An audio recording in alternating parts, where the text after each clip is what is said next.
In ancient Egypt, there was a man who played speed duels, a man who did not want to play better. This man simply wanted spice. Hey Legacy community, it's a Terra Master back as promised with the Skull Servant Show Me the Spice deck profile, which you saw a little replay of crushing unions last time. And instead of doing what I usually do, which is a physical deck profile, because of the fact that I do not own any physical king of Skull Servants, I'm just going to do this deck profile on Dueling Book. Also, I have had a little bit of feedback saying that some people don't necessarily enjoy the physical deck profiles. No, I know that there's people that do. But regardless, I'm going to try doing this one on Dueling Book and see how it works. So let me know what you think. If you prefer it this way, if you prefer the deck profiles to be physical, even if I have to proxy a card or two or three. All right, let's get right into the deck. So the skill is obviously Servants of the Fallen King, which will magically appear on your screen right as I say its name. And then let's get right into the deck. So as I put this command in of mill 3, we'll see the first 3 cards are your 3 vanilla Skull Servant boys, which you'll be using your skill once per turn to quickly send to the graveyard. And obviously, if you're like me, you'll probably draw 1 in almost every game you play. So that'll probably be your first play as you set your vanilla Skull Servant that you happen to have drawn. But other than that, yep, that's just there to get sent to the graveyard as fast as possible. And then the reason you want to send those to the graveyard is the next card, which you also have 3 of, which is the King of the Skull Servant. I'm just going to summon one onto the field so we can focus on it. This is the ace monster, the boss monster of the deck. Long live the king, bow down to the king. Now, it gains 1,000 attack for every king and every vanilla Skull Servant in your graveyard. So it could go up to 5,000. And what's cool about this is, as you'll see with the rest of the deck, you want to summon it as many times as possible. It's a boss monster that you don't just summon once or twice. You potentially summon 3, 4, maybe even 5 times throughout the whole game. And how do you summon it multiple times? Well, first, obviously, it's hard drawing into up to 3 of them. But then there's also the possibility of revival. And that's where these 2 cards come in. So first, let's talk about Goblin Zombie. So Goblin Zombie, as I turn off Choose Zone, so that's less annoying. So Goblin Zombie will search your King of Skull Servants, and then Zombina will revive it once it's already set up in your graveyard. So Goblin Zombie will help you get it from your deck to your hand so you can normal summon one. And Zombina, when destroyed, will go ahead and bring one back from your graveyard. So Zombina, you run 2 copies of. Now, the reason I'm running 2 copies of Zombina and not 3 is because while testing the deck, while experimenting with it, I found that 3 copies of Zombina makes it so that Zombina is kind of glued to your opening hand. Like I said, I usually draw 1 vanilla Skull Servant, so you usually draw 1 Zombina when it's too early for you to really want to see Zombina, which is like on the first turn. So you really want your graveyard set up before Zombina comes out. And your good targets for Zombina include the king, and the Goblin Zombie is an okay target, but you don't want to bring back the vanilla. Because what that does is that not only is it just like a very weak play in general, where you could have had something much better. And it's also just that against what deck is that going to be good? Like it's literally just stalling for a turn, and you've gained no value out of it. You've gained no advantage for the duel, right? So it's just not something you want to do. And our final monster in the deck is a nice little tech, and that is Newdoria. So Newdoria is there to be another good Zombina target. And honestly, the honest answer is Newdoria is really only there for Moth. So if you remember when Parasite Moth was first a good deck, now this Newdoria, the first iteration of the deck that you saw in the replay, had Jinzo instead of the Newdoria. So I decided to put Newdoria in because I realized in that tournament that I was showing that replay from, that Moth is a huge weakness of the deck, and you need an additional answer to Moth. So that's what Newdoria is here for. So if you have the Zombina loop, and you can bring back Newdoria, that'll help you answer the Moth in game 1 before you side deck. So it's really good to have. It's also good against conflict, obviously, when they, after they've done their conflict play, as long as you can survive, you can go ahead and set up your Zombina loop in Newdoria, and that's an alternative value play from Zombina rather than just having to rely on only giving out kings. And then we'll move on to the spells, which I'm going to do a mill 3 again here, because obviously when you're talking about spell cards in the Battle City box format, the very first spell that should come to mind is a spell that is a 3 of staple in almost every single deck, and that is Book of Moon. So, no, not much needs to be said there, Book of Moon. Everybody's already talked about it plenty, so let's just move on to our next spell, which is a 1 of, and that is Book of Life. Now, it's another book card, but this card is much different than Book of Moon, and it's not run in every deck. In fact, it's not run in any deck, really, except this one. So, Book of Life is the most useful in situations where you need to apply pressure to your opponent, right? So, say you have one king on the field, and one in the graveyard, or one king on the field, and a Zombina in the graveyard that has a good target in the graveyard, or a Goblin Zombie in the graveyard, whatever you need at the time, or whatever you have set up at the time in your graveyard to apply pressure on your opponent in order to get more aggressive and get more hits in. Because one of the problems is if you go kind of too slow with this deck, you can give your opponent too much time to recover and draw into their potential side deck counters if it's game 2 or 3. So Book of Life I found was very important to put pressure on, and if that I already have one king and they've outed another one earlier on, it's a very, very good late game card to kind of finish them off, and that's what I found it's most useful in.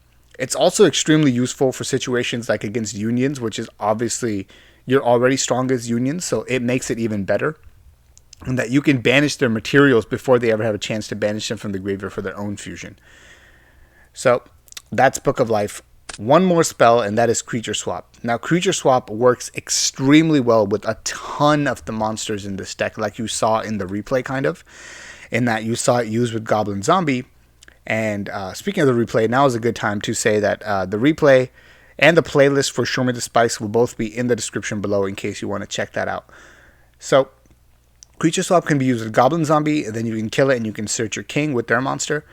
Or you can go ahead and use it with Newdoria. If they have 2 monsters, you give them Newdoria, you kill the Newdoria, you pop their other monster. Because it's your graveyard, you get the Newdoria's effect. You can just give them a vanilla Skull Servant, which to them is absolutely worthless. And you can also give them a king in desperate situations, which to them is, again, absolutely worthless, because king only looks at your graveyard. So once you give this card to your opponent, it's only going to look at their graveyard and get its attack points based off of that. So unless you're in a mirror match, King of Skull Servants will always be 0 attack for your opponent, and if you destroy it by battle, it goes to your graveyard, so you can still use its effect to then bring it back to your field in order to just go ahead and like kind of get a free king, which is just weakened by 1,000, which is completely fine. Now let's move on to the traps. Oh no, just kidding. There's one more spell card that's only node 1. I had a feeling I was forgetting something, and that is Cosmic Cyclone. And this is another tech. And it's a very specific reason Cosmic Cyclone is in the deck, is because while building the deck, I realized that this deck had a big weakness to Zoma. And Zoma is legitimately everywhere. So one answer to Zoma, which usually you want to save exactly for Zoma, like yes, you can use your Book of Moons on Zoma as well, but remember, that's only a temporary answer. So one Cosmic Cyclone is actually really good for not only just for Zoma, but also to combine with something like Book of Life or multiple kings to put on a big pressure play. Also, you saw me use it against unions to banish the scramble to get rid of its effect completely. So just one piece of back row hate is actually very, very useful in that when you do draw it at the right time, it really goes a long way towards helping you win the game. Now, no more jokes, let's actually move on to the trap cards. And obviously, the main core trap of your deck is Haunted Shrine. Now this is your main revival option in that it sets up great with Zombina to loop into King or Newdoria or Goblin Zombie, whatever you need. Or if it's activated on the field, it can straight up bring out a King. You don't even have to go through the Zombina step, because when Haunted Shrine activated on the field does not negate the monster's effect. It's only when you use Haunted Shrine's graveyard effect that the monster's effect is negated. So you can set Haunted Shrine and then use it to revive a king, and then by the time you need to use your shrine in the graveyard, you can have it so that you have your Zombina ready, so that you can just go loop into your king with the Zombina. So it all usually works out pretty well at Haunted Shrine. I mean, 2 Monster Reborns on a trap card is kind of broken, so that's why you absolutely have to play 3 Haunted Shrine. Next card I want to talk about is a tech trap, and that is 1 Zoma the Spirit. So when I built the deck, it kind of ended up at 19 cards after I did all of that, and I was like, you know what, gotta put in the best staple trap in the game, right? And that's Zoma the Spirit. So one Zoma, once again, the primary use for this card is kind of as like a, how Zoma's always used, which is like a good defense, where it's like, you know, if they hit over it, they'll burn to death, right? So like Conflict, if they summon Kaiser Glider after using Conflict, obviously Kaiser Glider won't be able to get over Zoma. And then things like pressure plays, again, so kind of like Book of Life, Zoma will give you that additional pressure you need to kind of be aggressive and try to go for a finishing blow on your opponent a lot of times, and it's really helpful for those situations as well. So that's the main deck. Now let's look at the side deck. So as I mentioned already, the Midoriya is in the main deck because of the weakness the deck has to Moth. So obviously I had to go ahead and side deck this Eradicating Aerosol card as well. And there's a reason why siding this is okay, because usually this card is too slow and you would want to side something like Sphere Kuriboh. But the issue that this deck has is that your king is usually going to be at 3,000 unless you've already got a king into the graveyard and not just your vanillas, right? So it kind of becomes a problem, because even if you were to Sphere Kuriboh and Moth, it still has 3,000 defense. That's why you need to not only survive, you need to also have the tools to then get rid of Moth. And the way you survive is by using Haunted Shrine. So you're supposed to get your Haunted Shrine, use that to survive, and then you can aerosol probably, hopefully, 2 Moths, and you're just kind of done with Moth for the rest of the duel. And then after that point, you should win. So there's 3 ways I guess you can really defeat Moth with this deck, even though it's still not a great matchup. I would say you have a less than maybe 40% chance of winning. And that's that you get your Skull Kings to 4,000, and then you survive the Moth play. Obviously, that's always going to be true, right? And then the second is you have your Zombina Loop and Midoriya set up. And the third is obviously you stall and you draw into Aerosol. Now there is another way, and that's what this next side deck card is for, and that's Waking the Dragon. So Moth will play a lot of back row hate, right? So one of the best counters obviously to something like that is Waking the Dragon. So if you set your Waking the Dragon, so as I look in my extra deck here, you can summon Joker if you have the discard fodder for it. So this can kind of work out great in that if you summon your Joker and then you have to discard to stop a monster effect, you can discard one of your Skulls to power up that next king you're going to summon. Or you can go ahead and summon Ryu Senshi, and that's actually maybe better, because then if they happen to have creature swap, which I've seen a lot of Jokers get creature swapped after Awakening triggers, so maybe Ryu Senshi is just the better play, because it can get hit with Parasite, and it's unaffected once Parasite becomes a spell, so they can't cocoon it off. And then at the same time, Ryu Senshi's only 2,000, so even if they do creature swap it, you haven't given them a giant beat stick that's even bigger than their Moth. So there's a lot of different options, different things to think about, and maybe there's a better play than Waking the Dragon. But I just thought it was the best one. But however, this is one card that I would say, like, if there's something you wanted to change about the deck, it would be this, because it's still a little risky, it's still a little situational, and obviously Moth is running creature swap now, so they can just get rid of it, or just steal your monster, I mean. Now I'm also siding a second creature swap. Now here's another card that I'm not completely sure about, because every time I sided it in, it just seemed like I didn't really get to use it. So this is another one to think about. Like, if you can think of a better side deck card of how to handle Moth, then, like, you know, I'm all ears. Shout it down in the comments below. But my thought was just that creature swap is really good in those situations where they don't have double Moth and they only have one, or when they're literally only attacking you with 2 Moths and they don't have like a breaker and a third monster to follow up with. Then creature swap will give you a Moth and give them some garbage like a King of the Skull Servants at 0 attack, and then you go ahead and hit them and try to win the game with that 3,500. But that's really the part of your side deck that is for the Moth, right? And then here's the Jinzo that I had in my main deck when I first built the deck, that now I've slipped into the side deck here, and this is for stall. So Skull Servants can be weak against stall, right? Zoma, the weakness I already mentioned, but it's also weak against like TP decks in general, because they'll have Nightmare Wheels as well.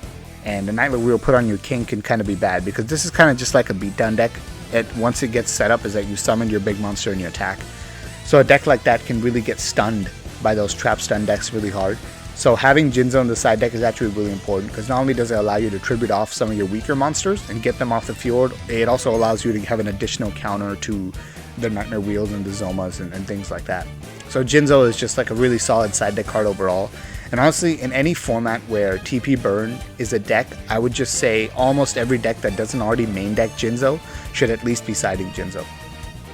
And then the final 2 cards are just like a very, very specific meta call. And this is just usually for Apprentice Conflict. And that's because Apprentice Conflict will not only have 3 Apprentice Magician, they'll also have 1 or 2, sometimes 3 I guess, but usually I think it's like 1 or 2 old Vindictive Magicians. And in addition to that, there's also like Giant Rat Stall decks running around out there. So this is just like a very specific meta call. So like if you run into one of those annoying decks where just summoning a big monster and attacking is actually kind of proving to not be a good win con, then you can go ahead and side in 2 Noblemen of Crossout and clear their defensive monsters without them having to trigger their effect. So this could work out really well, especially if you hit like an old Vindictive Magician and you banish the rest of the copies from their deck. That can kind of almost win you the game right there. Same thing if you hit an Apprentice. So Nobleman of Crossout has definitely won me a lot of games against those matchups on its own. So yeah, that's the deck profile. I hope you guys enjoyed. I played it in a few tournaments now. I pretty much consistently went 4-2 with it in 6-round tournaments.